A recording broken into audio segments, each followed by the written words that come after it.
I grew up watching Rocky, and I love that too. Do you want to know what these have in common? Of course. They both show what's possible for the underdog, and usually from some sort of crisis or despair. Did you know that public speaking is ranked as the #1 fear in our culture, even above death? True story. Crikey.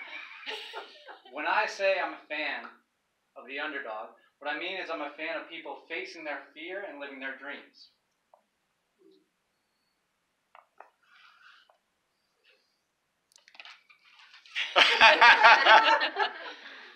I'm a fearful person by nature, but I'm also very passionate. I've surmounted obstacles that, statistically speaking, were not in my favor. So how did I do that? Well, first off, I would say I didn't do that. This happened through the help of a lot of other people through a process called mentoring, which reminds me of what Joseph Campbell, the famous mythologist, calls the hero's journey.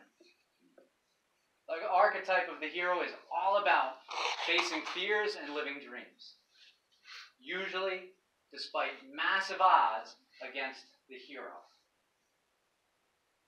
In Toastmasters, we have our own hero's journey. We have the protege, who is just beginning on the path of public speaking and perhaps for the first time facing one of their deepest fears. Then we have the mentor, who has taken the journey and has come back to share wisdom and lessons learned from experience. Numerous times throughout my own life, I've been a protege. Some were individual, others were collective. Standing up in front of an auditorium full of people, freestyle rapping, butterflies in my stomach, having no idea what I'm going to say, just letting the words flow out, followed by a moment of silence and then a thundering applause.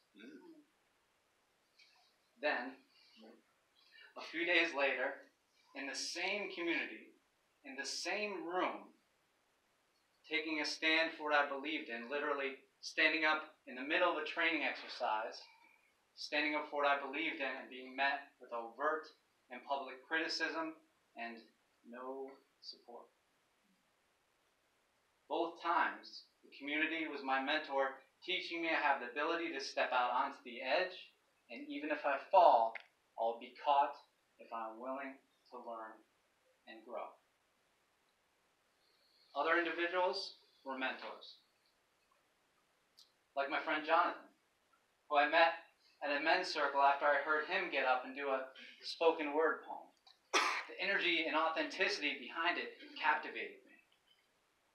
We shared poems. He encouraged me to write my own. I did, which led to a whole series of events that I never knew were possible and might not have ever happened if he didn't point me in that direction. Like my friend Will, an Army veteran, 10 years sober when I met him. I was just coming out of detox in jail, completely hopeless, drinking a liter of vodka a day. And Will taught me that there is a way out. He taught me there is such a thing as spirit, as goodness in the universe. And if I was willing to access that, I could have a much better life, a sober life worth living.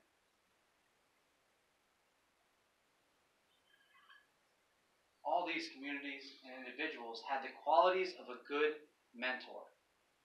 And I was blessed to have the willingness of the protege. So how is it that someone takes a deep-seated fear, one of the deepest fears in our culture, and transforms that into an asset? Well, this is the process. Toastmasters is one way of finding that out. But it's still up to you to decide. How do you want to be a hero on your own journey? How do you want to learn?